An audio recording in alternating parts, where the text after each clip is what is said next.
Upang mas pagpatibay ang ugnayan ng pulisya at mamayan, nakiisa ang Police Regional Office Cordillera sa ika-61 founding anniversary ng Sabangan Mountain Province.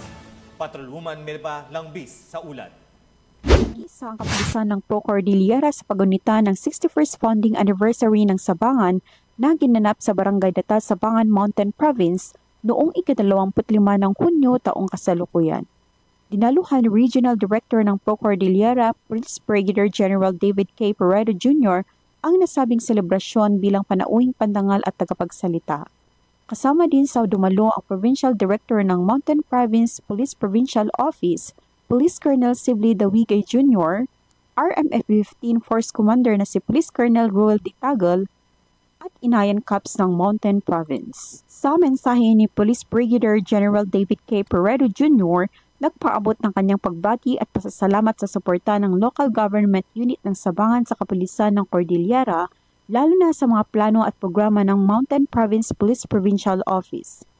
Masayang ipinagdiwang ang okasyon sa pamamagitan ng makukulay na presentasyon gaya ng tradisyonal na sayaw ng Cordillerans na tinatawag na gangsa kung saan aktibong nakiindak ang butihing Regional Director at mga kapulisan ng Cordillera. Ang 61st founding anniversary ng Sabangan ay nagsisilbing pagpupugay sa dedikasyon at mga nagawa ng mga opisyal at unit ng kapulisan na patuloy na nagpapakita ng kahusayan sa pagtupad sa kanilang mga tungkulin para pangalagaan ang komunidad.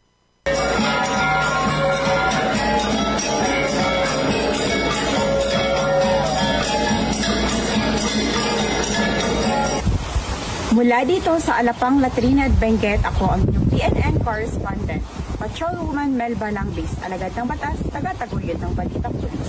Maraming salamat, Patrolwoman Langbis. Naglunsad